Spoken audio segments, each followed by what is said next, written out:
Welcome back to part 2 of Real Estate Economics webinar series on California employment and forecast for March 2011. This is part 2 of 2 today. Now we'll talk about forecast housing demand and supply patterns. If you recall, in part 1, we looked quite a bit at demand for housing measured through various measures of employment growth. We've looked at the oscillations in employment over time from 1990 forward with a 5-year forecast. Here we present that compared to the supply of housing. Now, we showed building permits earlier. If you recall those numbers, supply tends to grow very gradually in this market. There are a lot of constraints to development, not the least of which is available land. Now that's extended into financing. It's always been approvals and entitlements, so we have difficulty meeting demand when there are periods that demand outstrips supply. Now you can see the demand for housing in green. That oscillates quite a bit. There's tremendous seasonality in California in those numbers, and those numbers tend to grow quite rapidly when employment is growing. And conversely, when employment is going downhill as it did in this past recession of 08 and 09, we lose demand for housing very quickly. Supply stays constant. So we have this little bit of a battle, seesaw battle back and forth between demand and supply. Now, where are we today? We're in a period where demand for housing is relatively low because we've lost so many jobs. In some sense, the number of houses that are already out there is too large for the number of people that are employed and working these days. So we have an excess of supply, and that tends to lead to an abundance of people trying to sell their houses and puts a lot of pressure on pricing. Now, what we'll see over time as the economy recovers is that demand will gradually improve and come back up and meet the supply. Really, in the latter years of our 5-year forecast is where we're going to get that return to a condition of greater equilibrium. During the years from 2011 to 2013 through 2014, we're really going to have many markets of the state that are oversupplied, but there'll be a few areas, and those areas with good jobs, so keep track of your employment, keep track of your job conditions locally. Those areas are going to benefit the most and have the quickest and most robust recoveries. That employment tends to translate directly into housing values. Now, housing values, supportable mean home price. Now, what is that for the state of California? We take the median household income, we know the rates, and we know that there are long-standing relationships about how much income, disposable income, people will commit to their home. Usually this is controlled somewhat by underwriting. When underwriting is sound, there's front-end ratios, back-end ratios. Everyone's heard of these sorts of things. And those tend to keep the prices in line. Now this time around, with this big shark fin right in the middle of the chart, is subprime. We essentially threw the underwriting book out the window, forgot to check credit scores, didn't check even the quality, marketability of the collateral, and we let anyone have a loan, and so prices ran away from us. Demand was really not controlled by your ability to pay, so prices ran way up and away from what was sustainable. Now quickly with the recession, that's recovered. So if you come to the January 2011 time period, you have a situation where housing is tremendously undervalued. You can see this everywhere. Even politicians and people who are sort of outside observers have noted how affordable housing is, and if you've got a decent job and you can get a loan, now's a great time to buy generally. But this is going to take several years for this housing prices to reconnect and to get back into equilibrium. So over the next 4 or 5 years, homes are tremendously undervalued. You can see this in the rental market already. When the landlord investor moves in and is willing to pay cash, those people are already recognizing the undervaluation. We see this in many premium markets across the country, Vail, Colorado, high-end locations, even in Florida, Newport Beach, areas of San Francisco, where people who've been price excluded for many, many years are eagerly coming back to those markets and buying trophy homes at what they perceive to be discounted prices. Now, there's one very interesting element of this that we should probably talk about. If you look at the green line, the supportable median home price has been going up for this whole 20-year time period. Don't forget that interest rates have been in a downtrend during this whole 20-year time period. And now, as we get into the forecast period, rates are increasing, and as we mentioned earlier, effective borrowing costs are increasing. That's going to essentially put a little bit of a lid on housing prices and let that equilibrium reestablish itself quicker and more directly than it would have in a declining interest rate environment.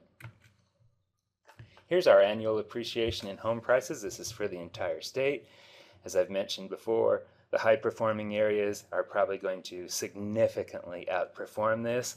The underperforming areas won't be reaching this. So this is really just based on a median for the entire state. You can see this very closely mirrors the economic activity and the employment activity that we looked at before. When employment is robust, housing demand is hard to keep up with, and appreciation takes place. Conversely, when employment is degrading and we're losing jobs right and left, then the appreciation disappears. Now, what we've got here in our 5-year forecast is a gradual, pretty modest appreciation numbers, and what that is, it's really just offsetting the undervaluation. We've talked about how the employment market is not that great, so what this is really just a little bit of correction on our undervaluation, and then later out in the cycle we'll start to pick up a little bit more employment-based appreciation. Here's median home prices in the state. As you can see, for 2011, we're about $362,742.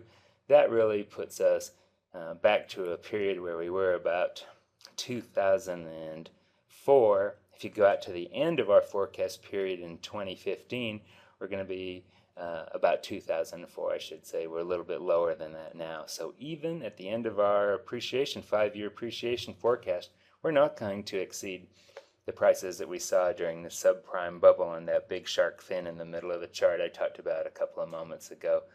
Those numbers may take years to be observed again, but one thing we can count on is people who've held on to those homes. As the market appreciates, there's going to be people who've been locked in those homes for years, and when the median gets to 410, a certain amount of people are going to be able to sell. When it gets to 425, another component will be able to sell. So we're going to have overhead supply in this market for a few years, at least until employment becomes strong enough that all that excess inventory and latent inventory can be soaked up and absorbed.